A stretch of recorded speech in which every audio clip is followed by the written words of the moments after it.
Tome conmigo el tema de hoy y coloque allí el que toma nota. Jehová da la victoria. Ese es mi tema de hoy. ¿Cuál, pastor? Jehová nos da la victoria. La palabra dice así en Proverbios 21:31: el caballo se alista para el día de la batalla, mas Jehová es el que da la victoria. ¿Quién nos da la victoria?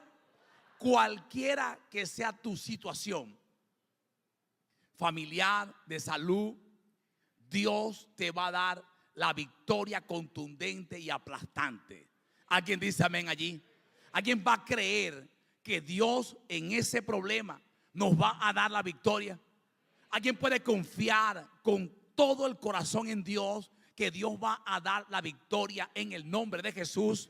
Yo lo creo. Salmo 127:1. Comenzamos con la serie Familias Fuertes. El fundamento de una familia se encuentra en el Salmo 127:1, que dice así: si Jehová no edificara la casa, en vano trabajan los que la edifican. Si Jehová no guarda la ciudad, en vano vela la guardia. ¿Qué quiere decir esto, pastor? Apunte conmigo en su espíritu allí. Sin la bendición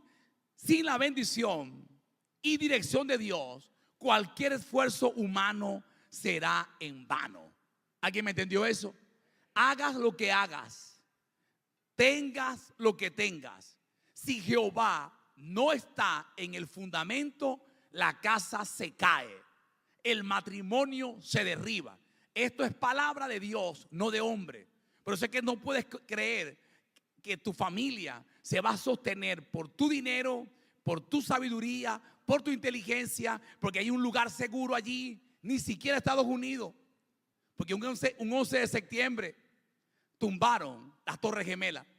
El país más seguro del mundo, que invierte más plata en seguridad, la primera potencia mundial, confiando en su ejército y en toda su tecnología, le tumbaron el Pentágono y le tumbaron las Torres Gemelas de Nueva York.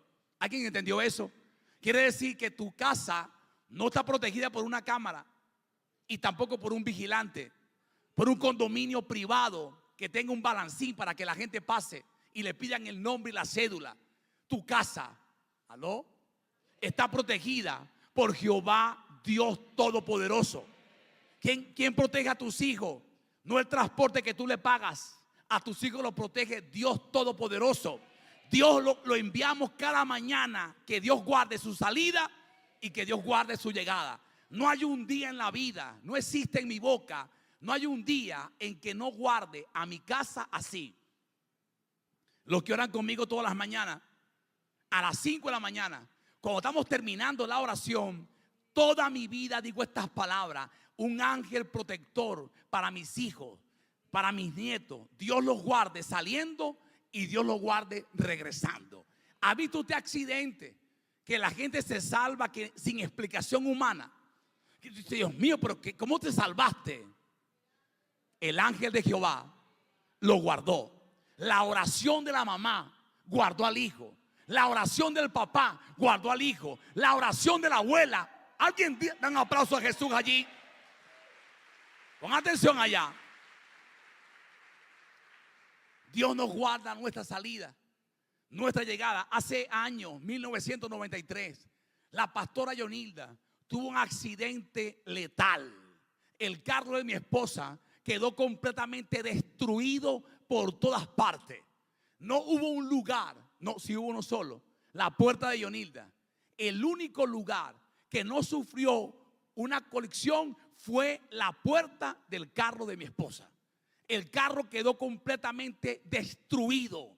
Alguien que vio el carro dice: el que estaba ahí montado allí tuvo que haber muerto. Pregúntame, pastor, ¿qué le pasó a tu esposa?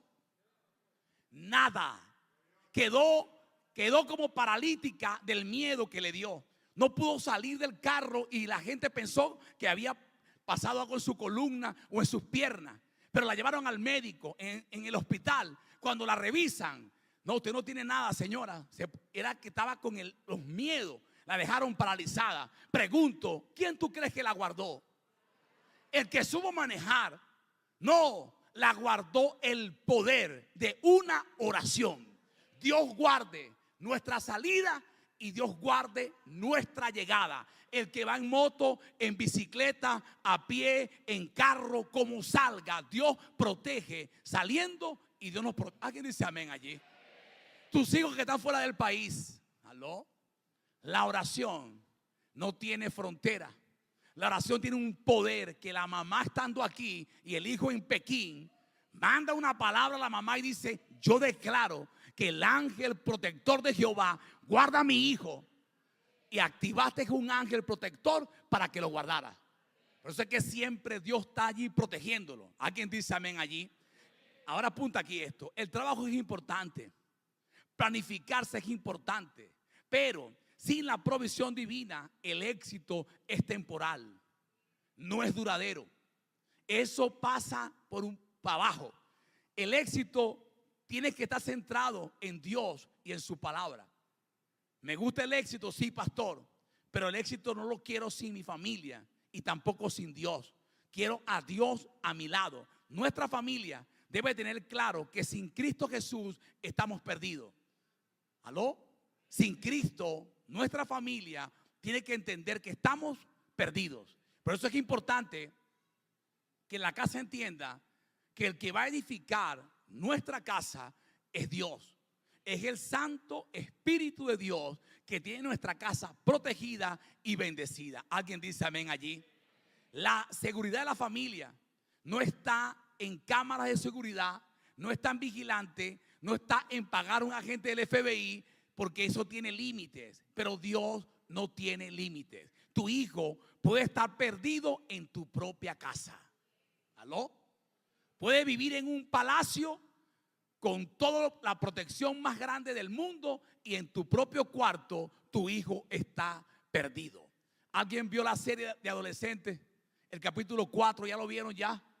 ¿Ves cómo termina el niño perdido en su propia casa? El papá creía y la mamá que todo estaba bien porque el chamito siempre estuvo en casa. Y en su propio cuarto era un propio perdido en inmundicia y en pecado. El papá lo lamenta. Me parte el corazón cuando el papá agarra el osito y llora amargamente porque el niño a los 13 años paga una condena por asesino, prostituido en su propio cuarto. ¿Con cuántos años, pastor? Con 13. Ponga atención. La abuela, di conmigo, transferencia. La fe viene porque transferimos a nuestras generaciones nuestra fe. Mi fe viene de Dios, pero me la transmitió mi mamá. ¿Cómo así, pastor? Mi mamá siempre oraba en medio de la pobreza, de la escasez, de las condiciones que teníamos de vida. Mi mamá siempre nos ponía a orar y rogábamos a Dios para que algo pasara, para que pudiéramos pagar las cuentas, pagar las clases, la universidad, el colegio. Siempre mamá nos transmitía la fe. Me acuerdo hace años, salimos de Santa Rosa, ahí en Suátegui, íbamos para La Borracha, una isla aquí, Venezuela hermosa, hoy día muy poblada. En aquel tiempo no había nadie, era algo solo. Y salimos en un barco, la familia completa, rentamos un mega barco allí y en pleno alta mar se partió el motor de la lancha, del bote, y las olas eran de muerte. Y me recuerdo que mi mamá comenzó y nos agarramos en un círculo gigante en el barco y comenzamos a clamar. Y escuche la iglesia aquí. No sé si alguien se acuerda que aunque crecí en un lugar, en un hogar católico, romano, apostólico y romano, mi enseñanza espiritual vino de una maestra de Semillita, que estando en el condominio, la maestra siempre nos enseñaba que la sangre de Cristo tenía poder.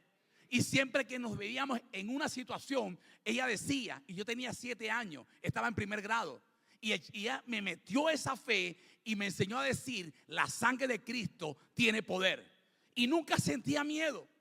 Veía películas demoníacas, aquel tiempo de Martes 13 y de zombies y cosas locas diabólicas con adultos, y tú no tienes miedo. Y yo decía, la sangre de Cristo.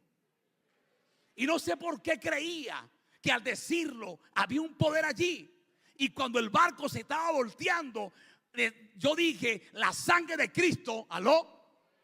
Y no preguntes cómo ni por qué, pero mi mamá rogaba, oraba y la tempestad se calmó. Donde no pasa ningún otro barco, pasó alguien y le quitó un motor nada más Dios, brother.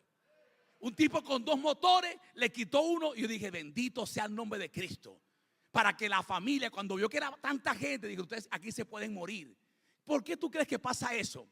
Porque alguien estuvo orando para que algo ocurriera. Usted como papá, como mamá, tiene una tarea, ¿cuál, pastor? De transmitir a tu generación la fe. Vea lo que dice segunda de Timoteo, capítulo 1, del 5 al 7. Di conmigo, familia fuerte. Y ya tú vas a ver dónde termina esto, porque usted sale aquí fortalecido hoy. No te dije, sales aquí fortalecido hoy. Sales con una fe rompecuello, una fe mata gigante. Así vas a salir de este lugar. El problema lo vas a ver así. El problema que tú veas grande, ahora lo vas a ver pequeño en el nombre de Jesús. Dice su palabra así. Pablo exhortando a Timoteo, trayendo a la memoria la fe no fingida que hay en ti, la cual habitó primero en tu abuela y en tu madre, y estoy seguro que en ti también. Verso 6. Por lo cual te aconsejo que avives el fuego del don de Dios que está en ti por la imposición de mis manos. Dí conmigo, la abuela. La abuela fue la primera, la pionera, la que transmitió la fe a la mamá Eunice, y Eunice se la transmitió a Timoteo. Pregunto, ¿y cómo estaba Timoteo? Para que alguien le diga a Timoteo, te aconsejo que avives el fuego del don de Dios que está en ti. Te pregunto, ¿cómo estaría Timoteo? ¿Alguien me entendió? Timoteo estaba apagado, estaba preocupado. Algo sucedió en Timoteo que el fuego se apagó. Te voy a arrebatar hoy una bendición. Y sé sincero conmigo hoy. Estás apagado, estás atemorizado, te tienen frenado, estás viendo las cosas más grandes que a Dios. Aviva el fuego del don que está en ti. Verso 7. Y esto me encanta esta palabra. Segundo Timoteo 1:7. Mira lo que dice esta palabra aquí. Quiero que la lean conmigo. Aló. Porque esto es Dios. Esto nos hace fuerte. No nos ha dado Dios espíritu de cobardía, sino de poder, de amor y dominio propio. Ningún hijo de Dios puede ser un cobarde. Todo hijo de Dios tiene que avivar el don que Dios puso en ti. Tienes que creer que en tu boca hay un poder y que las cosas. Dale un fuerte aplauso a Jesús aquí.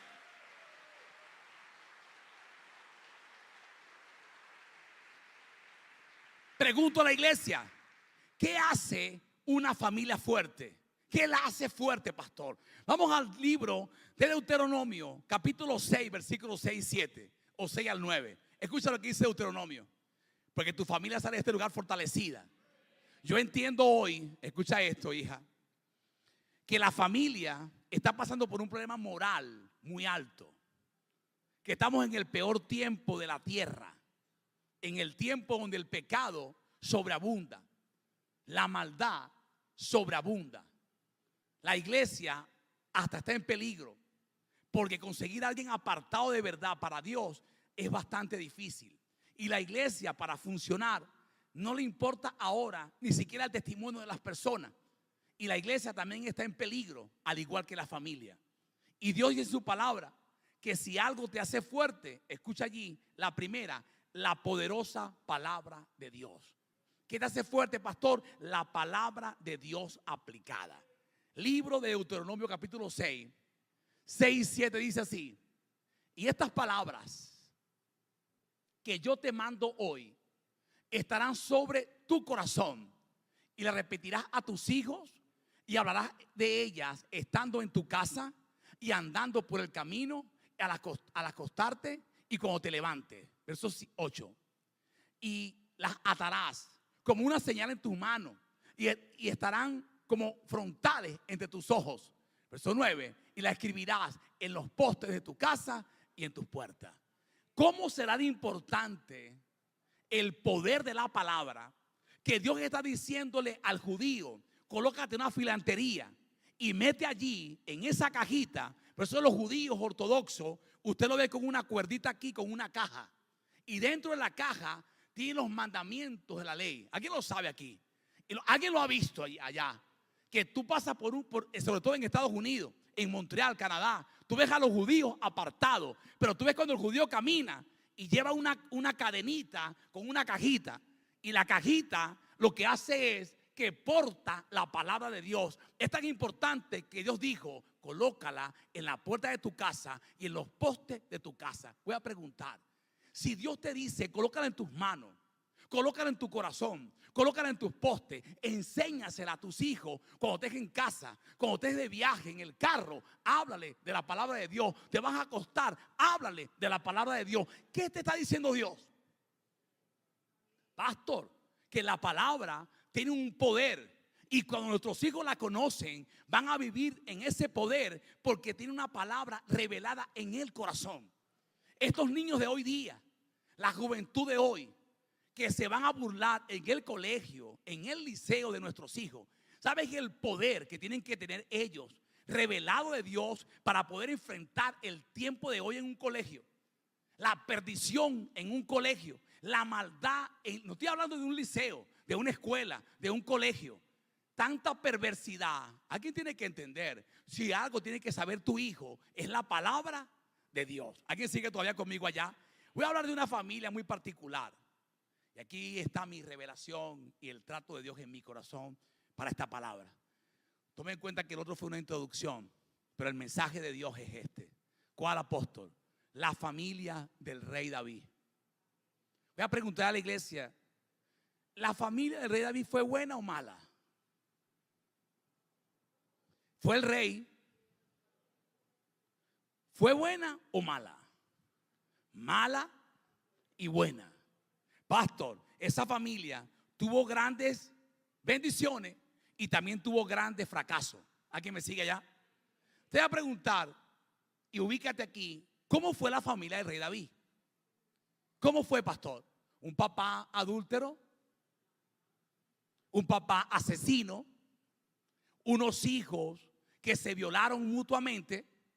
¿Un hijo que mató a su hermano?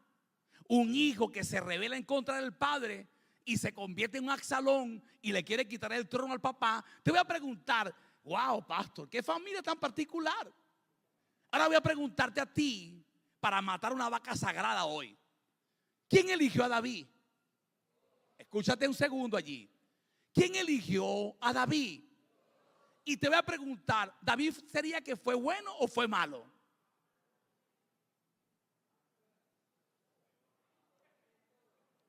Asesino, adúltero, mentiroso. Su niño de 7 días murió a consecuencia de adulterio. Voy a preguntar, ¿te parece bueno David? Pastor, entonces ¿cómo se gana David el corazón de Dios? ¿Cómo es que este hombre tan raro, con una familia tan destruida, una familia tan acabada, una familia tan mala, cómo es que Dios le dice que tú eres el hombre conforme a mi corazón? Y me voy más profundo, Puma, tú que sabes Biblia, ¿de qué linaje viene Jesucristo? ¿Y por qué a Jesucristo le decían hijo de David? ¿Aló?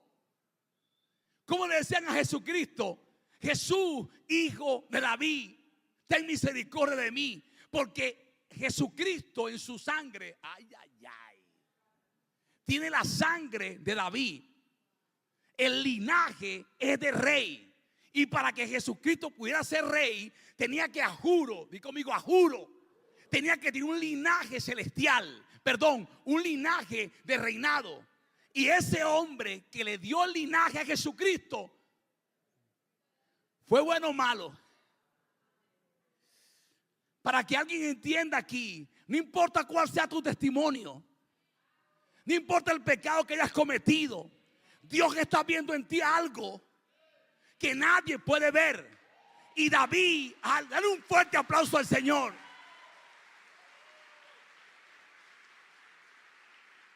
Me gusta esto. Porque digo, Dios mío, este hombre que parece el peor de la Biblia, no consigo a alguien tan perverso como él. Digo, Dios mío, pero algo tiene. Ya lo voy a enseñar hoy aquí. Voy a decir esto primero. Primero Samuel, capítulo 16, versículos 2 y 13.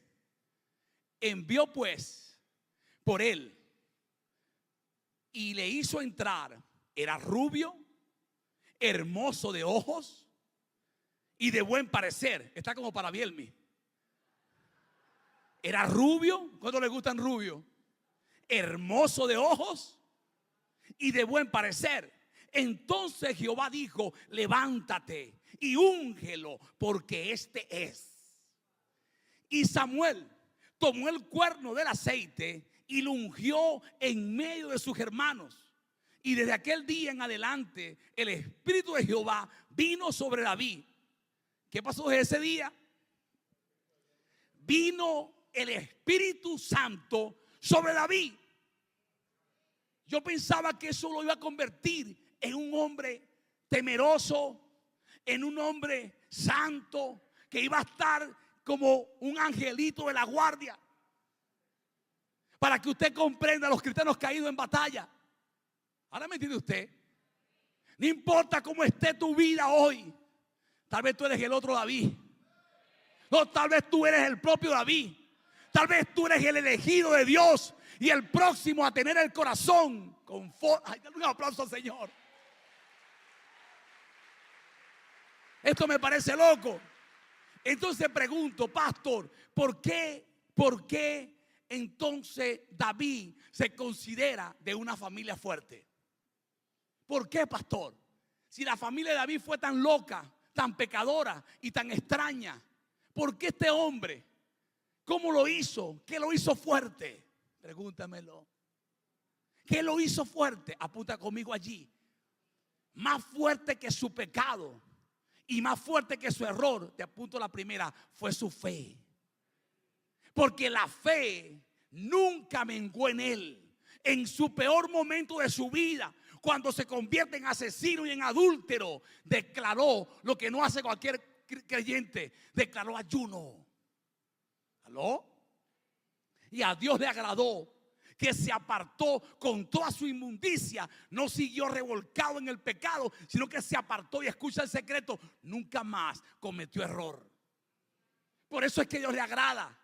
Por eso es que cuando el hijo Amnón se viola a Tamar, Absalón se molesta porque David no le aplica la ley a Amnón, porque Amnón era digno de muerte. Pero como alguien se acuerda de las misericordias de Dios, David dijo: wow, tú estás fuerte, Dios. Yo lo hice peor que mi hijo. Yo voy a tener misericordia de él. ¿Y qué pasa con nosotros los hermanos en Cristo Jesús? Que cuando la misericordia no te ha acompañado a ti, tú quieres que tu hermano o tu hermana le apliquen la ley y le apliquen la disciplina y lo corrijan a la muerte, que lo expulsen de la iglesia, que lo peguen contra la pared, porque tú no has vivido la misericordia de Dios. Pero cuando alguien, Dios le puso el zapato de misericordia, Dios espera, ¿aló?, que tú también uses la misma misericordia con tus hermanos. Y él no entendió eso y se molestó, pero su fe lo hizo un hombre fuerte.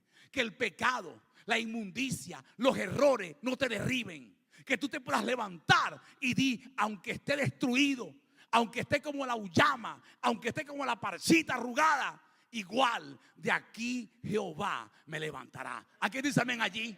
No importa lo que estés haciendo, Dios nunca te va a desamparar. Dios te va a guardar. Igual nunca Dios te dejará de amar. Y eso a David lo hace fuerte.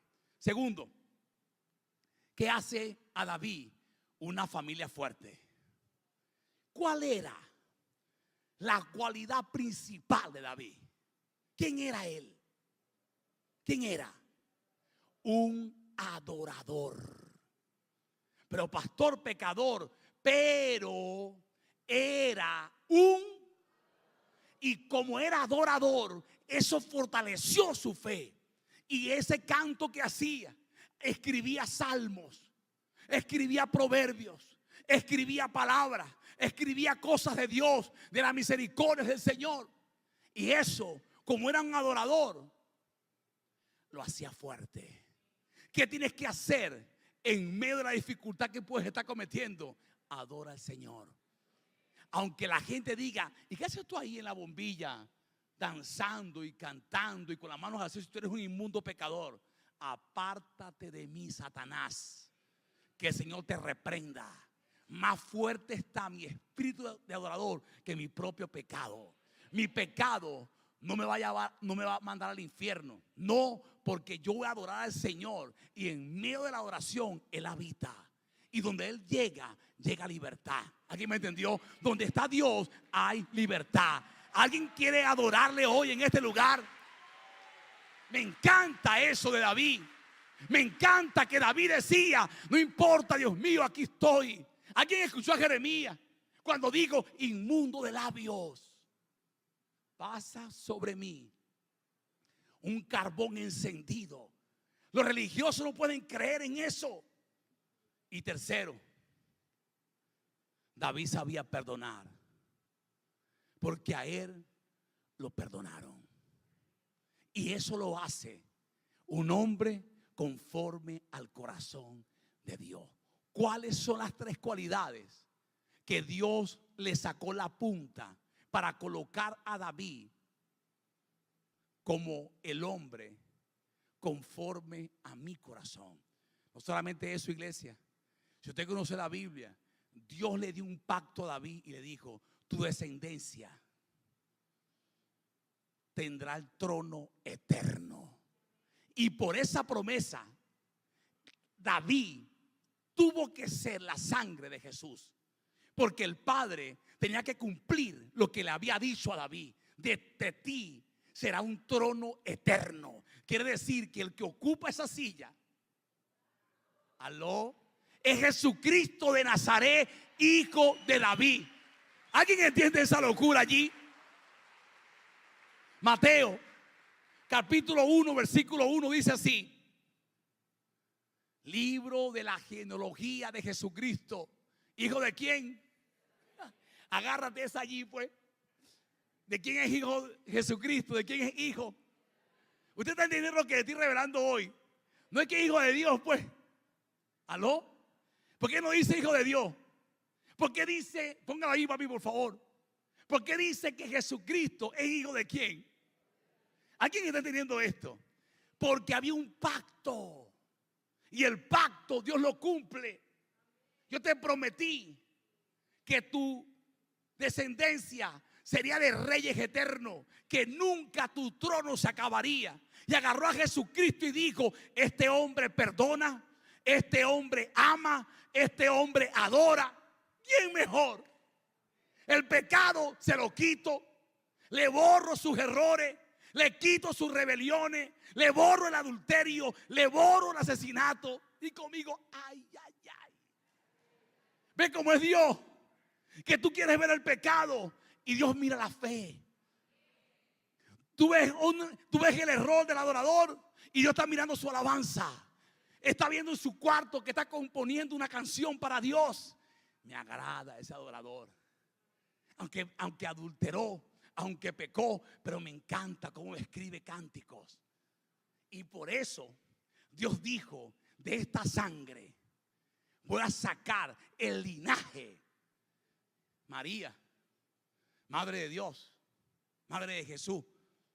¿De quién era la sangre de María? ¿De quién? Pregúntame, pues. ¿De quién era la sangre de María? De David. Era familia de sangre de David. Y por si a las moscas, el padrastro también tenía sangre de David. Por si a las moscas alguien decía: pero esos no son reyes. Ya van, los dos tienen sangre de reyes. ¿Alguien me entendió allá? Ahora me gustaría preguntarle a alguien en este lugar: ¿qué hace a tu familia fuerte? No veo en ninguna parte que Dios diga el dinero. el teléfono. No veo que en ninguna parte dice la casa, los bienes. Veo que Dios dice 3 cosas. ¿Cuál, pastor? La fe que tienes en mí, la forma en que me adoras y la forma en que perdonas. Eso es lo que me agrada a mí de ti.